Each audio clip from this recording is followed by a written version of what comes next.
Identify the major product P, Q and R in the following sequence of reaction. Now ये एक benzene ring दी हुई है, anhydrous AlCl3 दिया हुआ है और ये आपको हेलोजन दिए हुए हैं Cl, basically halide, halo alkane. अब देखिए एनहाइड्रस आपको वैसे भी दिख गई होगी, यहाँ पे इलेक्ट्रोफिलिक एरोमेटिक सब्स्टिट्यूशन हो रहा है। एनहाइड्रस AlCl3 क्या है, एक लुईस एसिड होता है, समझ रहे हैं?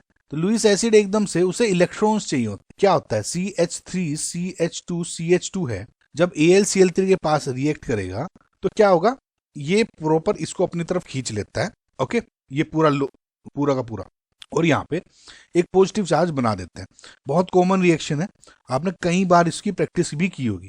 ठीक है, अब क्या होता है, जैसे ही आपका ये कार्बोकेटायन बन गया, अब ये क्या चाहेगा कि मैं स्टेबल हो जाऊं, क्योंकि यहाँ प्राइमरी है, सेकेंडरी ही हो सकता है, तो एक हाइड्राइड शिफ्ट कर देते हैं यहाँ पे। तो CH3 CH पॉजिटिव यहाँ पे आ गया एंड CH3। प्राइमरी क्यों स्टेबल, कम स्टेबल था, क्योंकि यहाँ पे सिर्फ 2 अल्फा एच है, इधर 3 और 3 6 अल्फा एच है, तो दैट इज वाई सेकेंडरी ज्यादा स्टेबल हो गया। अब आई आपकी बेंजीन रिंग की बारी। बेंजीन रिंग क्या करेगा, सिंपल एक ये जैसे एच होता है इस पे, इसको हटा के इसको फिट कर देगा। ये पेज निकाला एच का आपने, और ये पॉजिटिव, और इस पेज को आपने जोड़ दिया। समझ में आया गाइस? तो कुल मिला के इसमें जो बना ये CH3 बन गया।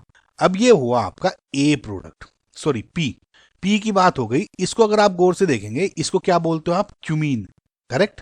अब क्यूमीन का एयर ऑक्सीडेशन हो रहा है O2, इसकी बहुत ही कॉमन रिएक्शन होती है, O2 के साथ रिएक्शन कराते हैं, फिर H2O और हीट कर देते हैं। ठीक है, इसमें सिंपल आपको ये रिएक्शन है, O2 दिखा देंगे, एयर O2 दिखा देंगे। तो इसमें क्या होता है, जैसे ये क्यूमीन है ना, तो O एडजस्ट करना है O को बीच में। तो ये जो C है, C एक तो CH3 इससे जुड़ा है, एक CH3 इससे जुड़ा है, तो जो H है ना, C और H के बीच में 2 O ऐड कर दो, ऐसे ये O2 के बाद में रिएक्शन बन जाते हैं। क्यूमीन हो गया, ये हो गया क्यूमीन हाइड्रोपरऑक्साइड। अब इसके बाद जैसे ये H3O पॉजिटिव है, हीट कर रहे हैं, इसके बजाय डाइल्यूट H2SO4, डाइल्यूट HCl वगैरह वगैरह कुछ भी दे सकते हो। तो जब ये हो जाता है, इसका मैं आपको शॉर्टकट बताता हूँ, प्रोडक्ट कैसे बनता है।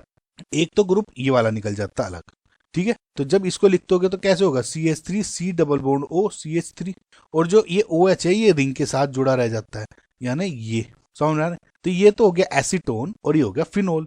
तो ये क्या हो गया, Q एंड R समथिंग कुछ करके बना लो।